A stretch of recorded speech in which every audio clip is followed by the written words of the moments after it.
You're watching News 3 Now, live at 4. Good afternoon, everyone, and welcome to Live at 4. Yeah, it is a busy day here. We have an alert day. Our meteorologists are watching out for some stormy weather. Meteorologist Blaze Keller joins us with what you need to know. Blaze. That's right. We are tracking showers as well as a few thunderstorms. The biggest thunderstorm activity, though, is beginning to slide out of Greene County into now southwestern parts of Rock County. So we're going to end up there, but I want to take us up into the Sauk City area just very quickly, as that's where we do have another heavier shower going on, maybe a few flashes of lightning.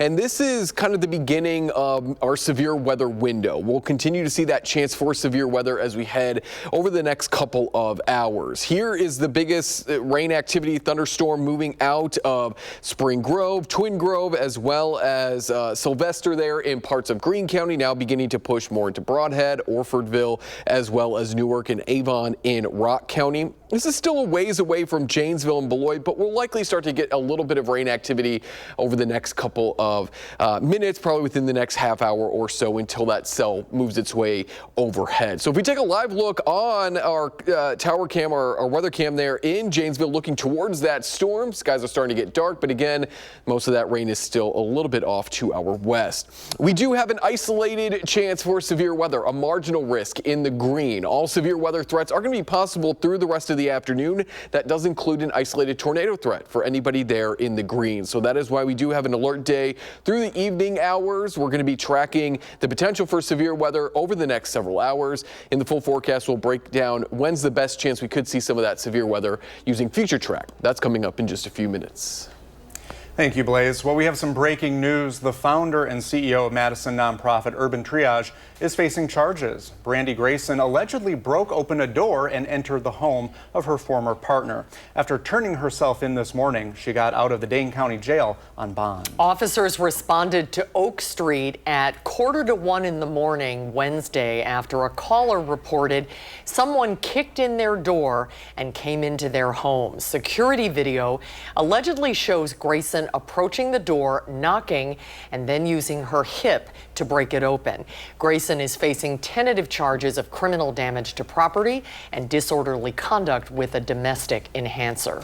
To continuing coverage of a double homicide in the town of Middleton this week, the Dane County Medical Examiner's Office has confirmed the identities of the victims as David and Teresa Pabst. The sheriff's office says their son, 25-year-old James Pabst, shot them sometime after 9:30 Monday night. He was using a handgun he got legally. He drove away from the scene on Stonebrook Circle. By Tuesday evening, he'd made it all the way to Vernon County. During a standoff with law enforcement there, he died by suicide. The American Red Cross is helping 13 families who lost their home in a fire on the east side. The fire killed 8 kittens and left $250,000 in damage. Crews arrived at a duplex at 26 O'Brien Court at about 10:30 last night. Someone living in the duplex reported hearing a pop outside their window before finding the fire. Crews arrived and they found fire in the yard in gas cans, propane tanks, and a golf cart. A small trailer near the duplex was fully engulfed. Crews are still investigating. Tomorrow, flags will fly at half-staff in honor of a fallen Milwaukee policeman. Hundreds of law enforcement officers from across the country will attend Officer Kendall Corder's funeral tomorrow. The 32-year-old died last month. He and his partner were responding to a call when someone shot them in what's being called an ambush.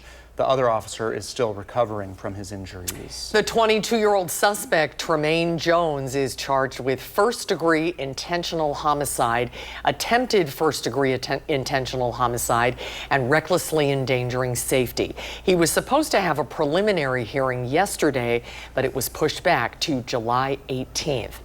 The federal funding used to help increase mental health staffing in schools has been paused. Wisconsin Attorney General Josh Kaul joined in on a lawsuit this week with other states to sue the U.S. Department of Education for the abrupt halt this spring. Our Ellie La Liberté shows us one organization that is stepping up to help fill the gap. Wisconsin was receiving $10 million to expand mental health services. It started in 2024 and was meant to span over the course of 5 years, but now that program has been cut. The goal of these grants is to increase recruitment and retention of mental health professionals and promote diversity in mental health roles. The WEA Member Benefits Foundation, a financial services organization that can only be used in public schools and its employees, says it's time for the private sector to step up and to help schools. The way this program is structured, we provide unrestricted multi-year starter grants to help school districts support their student mental health programming. But the amount that we provide is not enough to fill all the gaps. So what we do is we partner with the school districts to approach local funders. Now, also impacted by this funding cut, UW-Madison's multi-year grant to training psychology students who would work in high-needs schools after graduation. Call says this funding pause could mean these students may not be able to finish their degrees.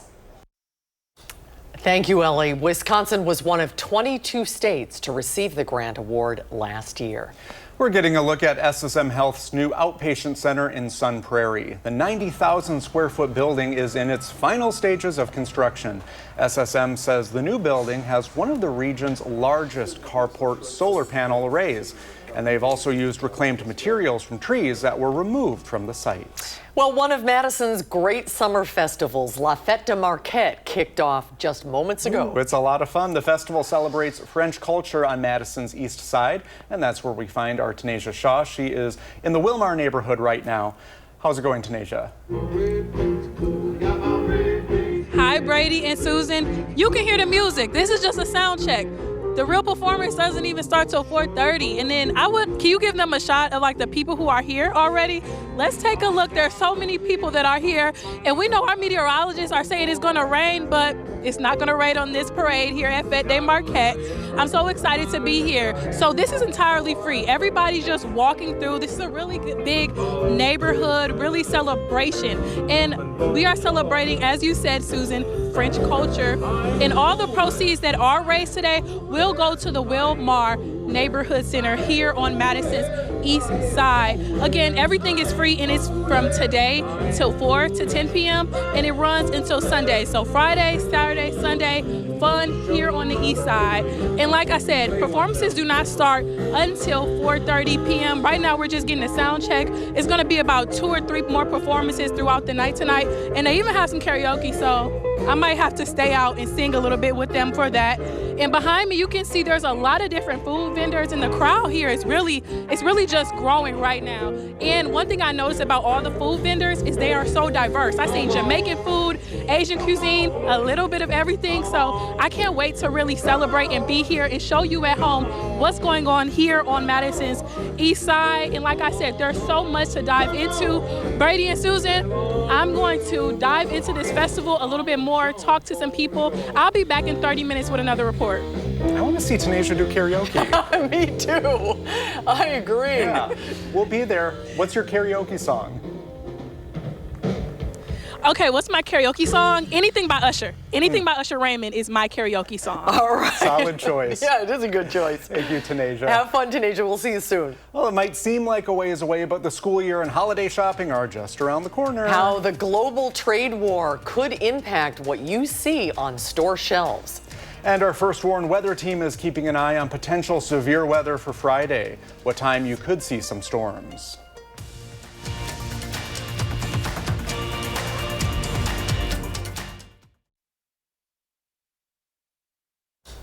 With more than 170 people still missing in Central Texas, search crews are out on horseback. They're along the banks of the Guadalupe River. Rescuers are working to try to make sure no stone is left unturned. Most of the people missing are in Kerr County, where officials have been under scrutiny for a code red alert that went out late. One man says his family never received an alert.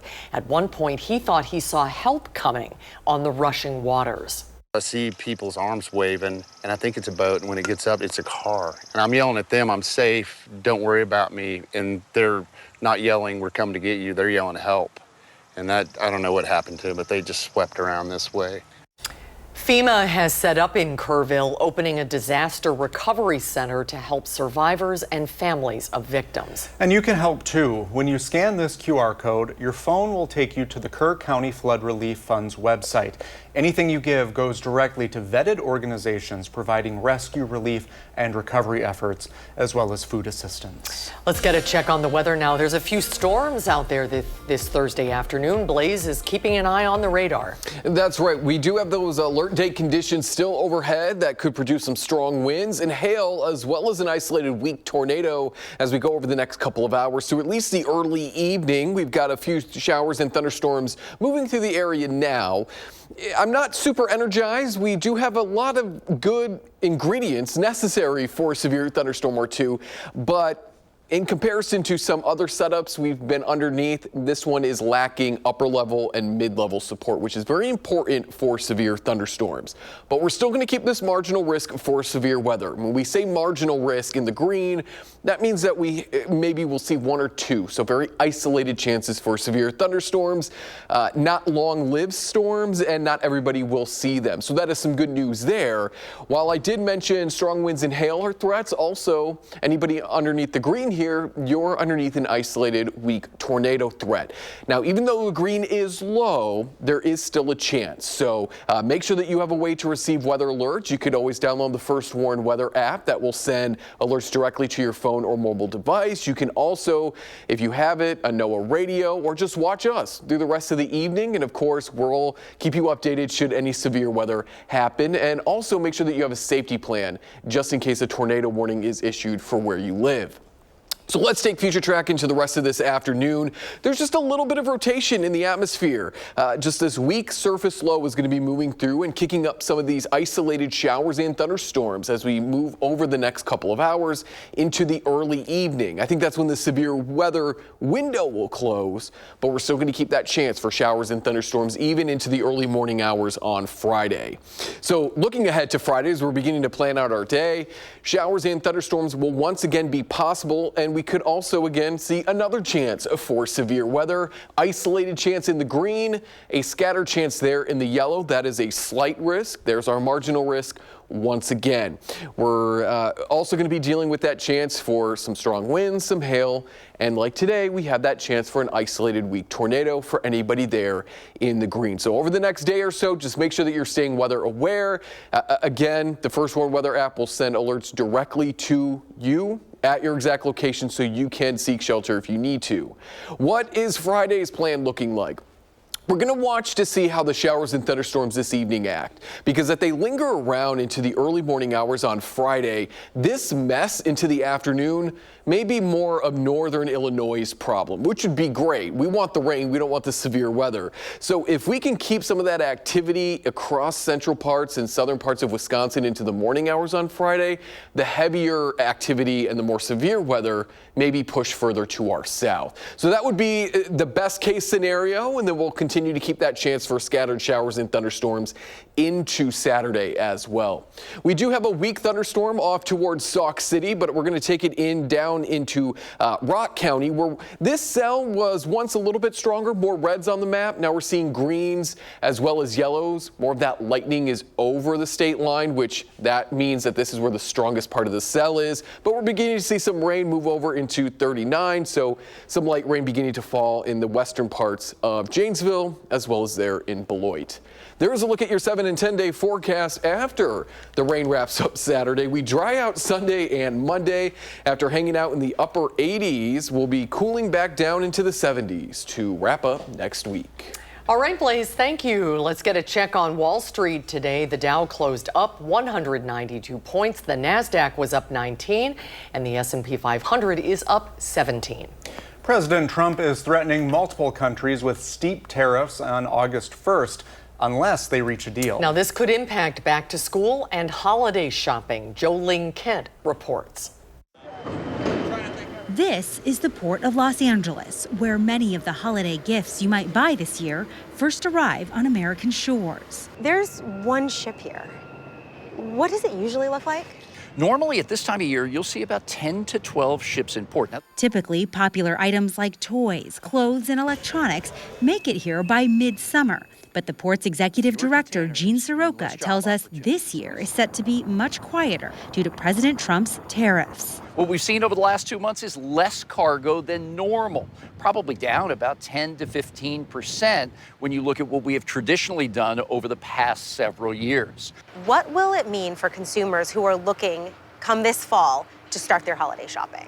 Normally, orders for the all-important retail holiday season are put into factories in Asia in May and by the end of June at the very latest. So if they're not in now, that's going to kind of give us an idea of how much cargo will be coming during this traditional peak season. So likely as we come to those holidays, you'll see lower inventory level, fewer selections, and likely higher prices. While prices have remained relatively stable since President Trump announced tariffs in April and then paused them, experts do say that prices could skyrocket if trade deals are not resolved soon. Together with the Port of Long Beach, Los Angeles brings in about 40% of all goods that enter the U.S. on container ships. The drop in port traffic hurts the local economy, too, from lost jobs to less business. In the month of May, the back half specifically, we saw for every 2 dock workers that went out for a job, 1 went home without work. And we're even seeing patronage at our local restaurants and shops go down as well. It also trickles down to truck drivers. Things are not moving the way they were before. No. Matt Schrapp is the president of the Harbor Trucking Association. We have motor carriers going out of business. We have folks getting laid off. So until we have some more certainty, we'll probably be continuing on this trend. With the deadline to strike trade deals pushed back once again, ports and shoppers are left in limbo. Jolene Kent, CBS News, Los Angeles. Well, speaking of holiday shopping, you can get a big head start this weekend. About 200,000 people from around the Midwest will be in downtown Madison for the yearly art fair on the square. Big weekend. What new additions you'll notice this year when we come back.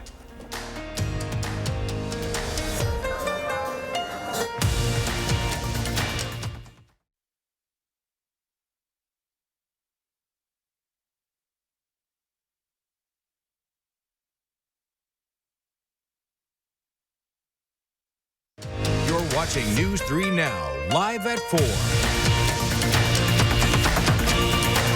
Good afternoon, everyone. Thanks for sticking with us on News 3 Now, live at 4. The First Warn Weather Team is watching some storms this afternoon. The weather words today, a stormy period ahead. Oh, speaking of art.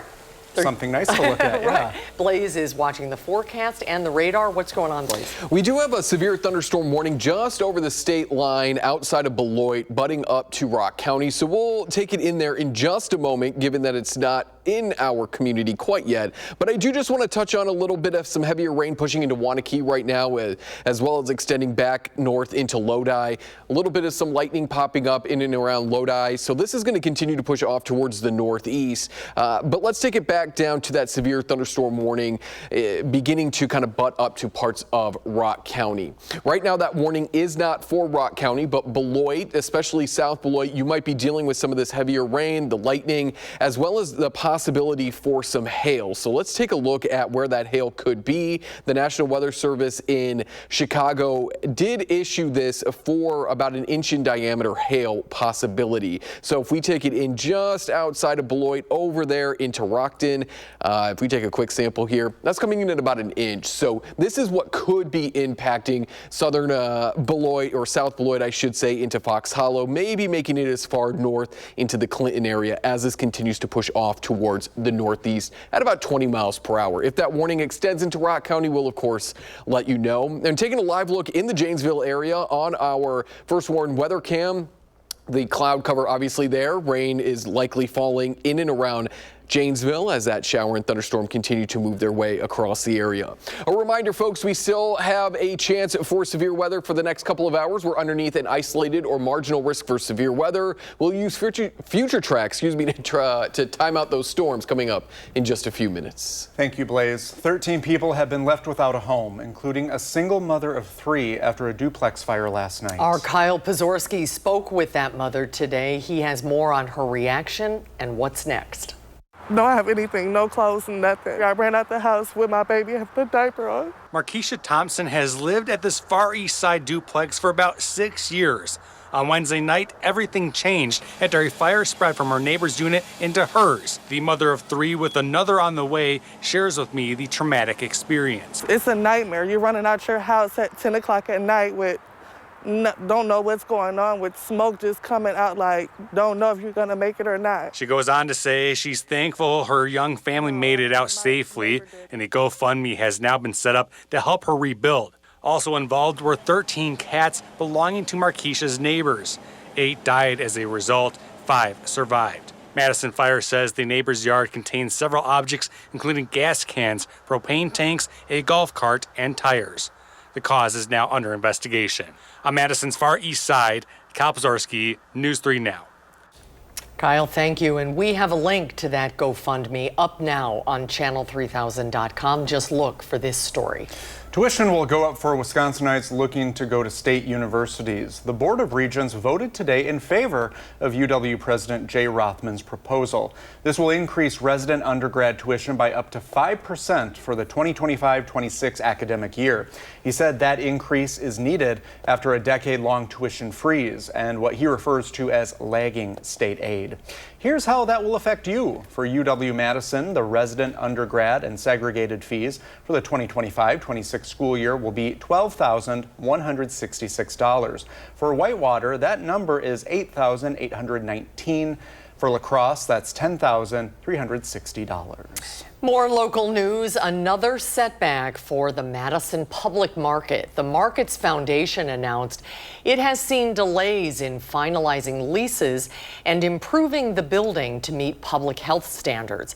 The market has been in the works for 2 decades and was supposed to open November 1st. Now the foundation is planning for tenant construction in the fall with a grand opening targeted for early next year. SSM Health's urgent care clinics in Wisconsin are seeing more tick bite cases. SSM says last month it saw more than 3 times as many tick bite cases compared to June of 2024. Last year, SSM's urgent care saw 8 total cases. This year, it saw 28. We spoke with SSM's Dr. Christopher Harkin about why he thinks this is happening. You know, with the discussion of climate change, there's no question that our winters are not as cold. We have warmer winters now, which means that the season for ticks is longer. So now we're seeing ticks a lot earlier, as early as, in the end of March. Dr. Harkin says there's also a 50% increase in ticks that have the bacteria that leads to Lyme disease. And he's urging people to be cautious. Don't leave piles of leaves in your backyard. That's a breeding ground for ticks. And when you think there are ticks around, wear long sleeves, long pants, and even a hat. If you think you've been bitten, go to the doctor. Well, summer festival season is here in Madison. Live music and a community festival is back on Madison's East Side. Let's check back in with our karaoke star, Tanisha Shaw. She is live at Fête de Marquette. Hey, Tanisha. Brady, before I start, I feel like you want me to sing so bad. I'll do a quick little jingle. I love Channel 3 and I love Fête de Marquette, and that's where I'm at right now. I'm at Fête de Marquette on Madison's East Side. And listen, you might be able to hear the band playing music. This is Johnny Chimes. They just got on the stage at 4:30. But you know, what is a Wisconsin festival without amazing music? And even more, amazing music and amazing food. In addition to amazing food, diverse food. So I'm here at Soho. It's a local Madison restaurant. I'm here with one of the chefs, Tyler Bloom. Tyler, how are you? So good, so good. You know, it's raining on and off, but I see you have a steady flow of customers. Right, people are still out here. They're going to be here all weekend, no matter if it's rain or not. It's going to be a lot of people, a lot of fun. Okay, so Tyler, the people want to see the food, so let's get into it. What are we seeing right here? We can start with this one right here. So right here we have our chicken teriyaki. It's a classic teriyaki, a little sweeter sauce, lots of soy, a little bit of sesame over top. It's a crowd favorite. Right here is our Soho charbroiled chicken. So charbroiled chicken and a ginger scallion chutney with our house-made soy right there. We got our veggie curry with a little ginger scallion chutney on top. You can do chicken or veggie for that one. Okay, I know this might be like picking your favorite child, What's your first one? What's your favorite one that you have on the menu today? My favorite, the crowd favorite, is always the teriyaki. That's just hands down what it's going to be. But my favorite's the charbroil because of the ginger scallion chutney over the rice and the soy. It's perfect. So let's say, unfortunately, somebody can't make it to the festival. Where are you located? How can they order from you? I would say follow us on Instagram, eat at Soho, eatatsoho.com, and we're going to post where we're at. And you can hire us for your catering, events. We do large events, weddings, things like that. And then tell me, why is it important to be at events like this with the community? It's really just about local, right? Like local food, local music, like that's what it's all about in the end, right? All right, Tyler, thank you. Trust me and our cameraman Brian will dig into this, so we'll give you a review on the food in a bit. And also in a bit, we're also going to check out even more vendors. I already talked to a vegan restaurant. They'll talk to us at 5, so I'll have that in about the next 30 minutes. Oh, we are so hungry. Yes, we're hungry. Looks great. We had some great music. You made our day. Thank you, Tanasia. We'll check back in a little while. Well, tomorrow is Friday, which means Josh Sprider is already working for the weekend. He has 3 things for you and your family to do in the 608 when we come back. And Blaze is tracking possible alert day conditions this evening, where you might see some severe storms.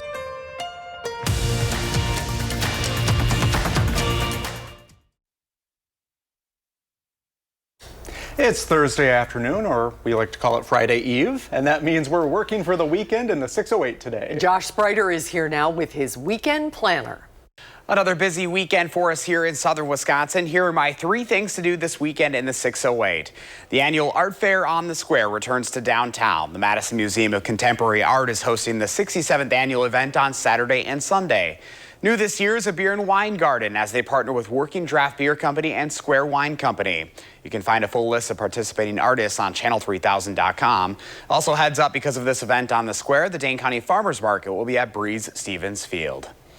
Also happening Saturday and Sunday is the 46th annual art fair off the square along Martin Luther King Jr. Boulevard. This is sponsored and produced by the Wisconsin Alliance of Artists and Craftspeople. It's a nonprofit forum to promote and create contact between Wisconsin artists, craftspeople, and the public. WAAC takes pride in having been created and operated by the artists themselves.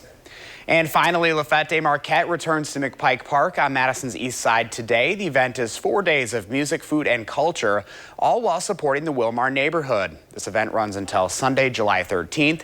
It is free to attend, but there will be several local food and craft vendors there to support as well. You can find more happenings this weekend in the 608 by going to channel3000.com. In the 608, I'm Josh Sprider, News 3 Now.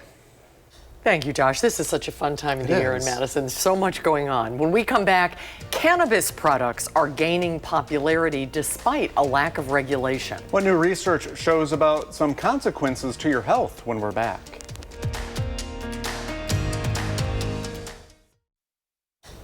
Well, you've probably seen CBD capsules, gummies, edibles, drinks. They're pretty much everywhere right now. But a new clinical study shows there are some ongoing questions about the safety of even low doses of cannabis products, especially for your liver. Dr. Zorba Pastor is here with some more details for us. Hello. Good to see you guys. Yeah. Good to see you guys. I think there's a perception out there people will turn to the CBD gummies, some of the drinks, the lotions, because they think they are a safer alternative. Right. What are we finding? Well, I think this study shows they're like any other drug. They have effects and side effects. So this particular study that I think is really important is they took people who were not taking any CBD. Half the people took a placebo. Half the people took about 20 to 30 milligrams of CBD a day, about 3 drinks of a typical CBD drink that you may get at Woodman's or anywhere else. Then they followed them over a period of 1 month doing liver function tests. And about 5%, between 5 and 10%, had elevated liver enzymes that showed that was stress to the liver. In a very similar way that if you have, we'll say, 3 to 4 drinks a day, you can get elevated liver enzymes. So in other words, CBD can put stress on your liver. And I think it's really important because people think, well, it's CBD, it's natural, it's not going to do anything abnormal. And the answer is no, it's like any other drug, has effects and side effects. What is it exactly? Well, what happened is the federal government about 2 years ago, 2 or 3 years ago, passed a law that allowed hemp production in the entire country. And Wisconsin produced a lot of hemp. And so they allowed the hemp to be produced. Hemp has THC, but they allowed it only with hemp with a minimal amount of THC. It was like 0.7 or 0.8. But if you take that and you refine it, you can get a drink that makes you stoned. And it's not regulated. So here we are in the state of Wisconsin. We don't have any marijuana, any cannabis that's regulated, but you can go to many grocery stores and convenience stores and get a CBD drink. And if you get it and you drink the whole drink, watch what happens. It's just like having alcohol. It's just like having a gummy that you may get, in South Beloit. It actually can get you high. Now, for some people, they have a little bit to help their arthritis, but once again, just like anti-inflammatories, they have side effects. And since it's not regulated, what else can people do to make sure that, I guess, they're being as safe as possible? Well, I think, first of all, if you're going to take CBD, don't drink. That's one thing, because we know alcohol affects the liver. If you're going to take it, don't take it every day, just like you don't drink every day. Look at the amount you're taking. If you're taking a CBD drink 2 to 3 times a day, don't do that. Stop taking the capsules that are higher CBD and have a drink that has a lower amount of CBD. Or use CBD on your hands in an oil or an ointment like that. So that's a way to reduce it. Like any other drug, it has side effects and it's potentially toxic to your liver. Everything in moderation. Absolutely. Yeah. All right, thank you very much. Thanks, Orba. Good to see you. And we'll be right back.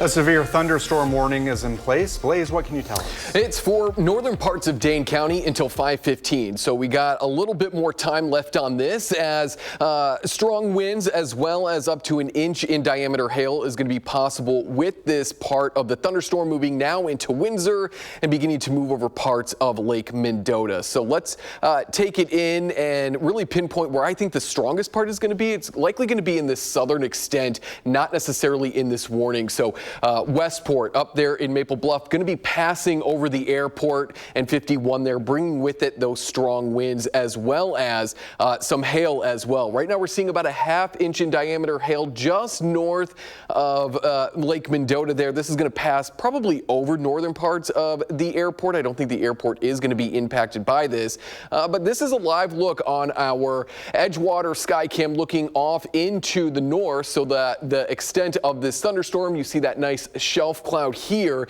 indicating those strong winds that are going to be following as that ominous looking cloud passes on by. And you can clearly see all of that heavy rain and maybe some small hail beginning to fall across northern parts of Lake Mendota there. So if you've got any friends or family who are still out and about in downtown Madison, they still have time to get indoors and avoid getting wet. But this is a very pretty picture of that really nice shelf cloud as that storm begins to move on in. Now let's go south into Rock County off towards the Beloit area.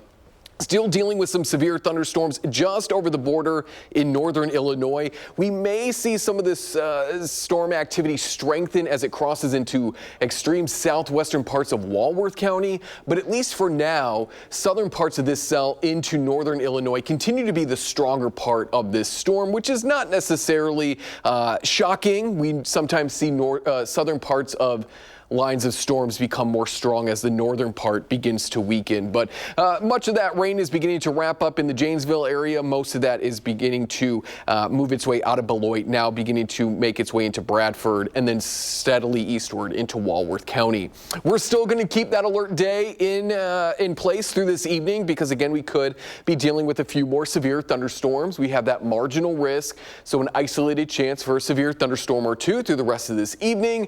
And there is that isolated tornado threat there in the green, but what we've seen so far is the other threats. Strong winds as well as that hail. So we're going to continue to see those showers and thunderstorms through the rest of this evening. At least 7, 8 o'clock is when that window will be closing. And then from there on out, as we go overnight into early Friday, I think we just see thunderstorm activity, not severe weather. Then we turn our attention to Friday. We're going to watch again as we have that isolated to scattered now chance for severe weather in the yellow. That's our slight risk. We're going to watch to see ultimately where overnight activity into early Friday sets up, because if it stays a little bit overhead, it might push a lot more of that activity, more of the severe weather ingredients further south into more of northern Illinois, which would be great. We need the rain still there. That's where we do find moderate drought conditions. We don't need the severe weather. There is a look at your 10-day forecast again. We are going to be dealing with showers and thunderstorms through at least Saturday, so I know there's a lot of activities going on this weekend. Sunday is going to be the better of the 2 days, but certainly get out on Saturday, take an umbrella, and take the First Warn weather app with you. We will briefly flirt with the 90s Monday and Tuesday of next week before settling back into the 70s starting Wednesday through Friday of next week as well.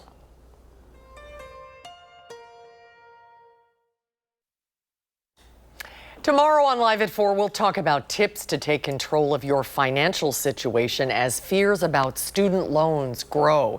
And straight ahead tonight at 5, Arman Rahman shows us a new space for people with disabilities. That'll do it for us at 4 on this Thursday. Thanks for watching, everybody. Hope to see you back here tomorrow. You can always catch us streaming 24/7 on Channel 3000+. News 3 Now at 5 starts right now.